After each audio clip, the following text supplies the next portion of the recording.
wonke lama version akhona asukela kwi King James. So isihlabelelo samaNazaretha ke iversion esuka kwi Holy Bible, iHoly Bible okuyi King James.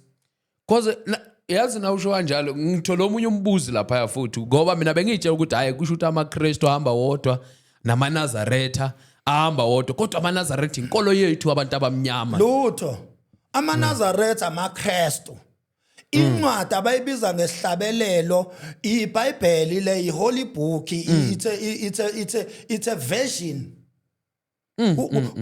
kuthathwe iBhayibheli kwakhiwa isihlabelelo.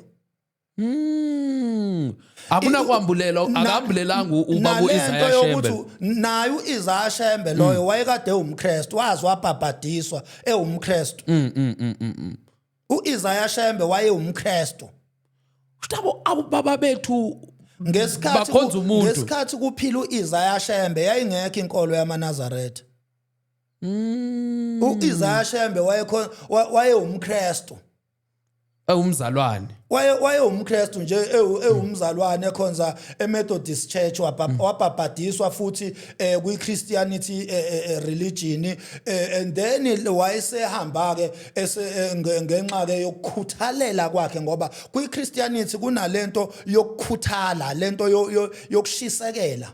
Shuthu ngumfowethu Musa uIsaiah Shembe na uthi ukuthi na singabantu siyafana nayo uIsaiah Shembe. Yes. It's just uIsaiah Shembe is just umzalwane. Isaiah Shembe kwakuumzalwane. Wayekhonza nje njengabazalwane bonke ehambe entabeni njengoba abazalwane babeya noJesu waye entabeni noMoses nabapostoli bakaJesu baye entabeni bayothandaza nabazalwane abasindisiwe mina ngiyinzalo yentaba mina ngiyakwazi ukuhamba ngentabeni ngiyothandaza uthandaza muphi uNkulunkulu umdali wezulu nomhlaba egameni likaJesu mina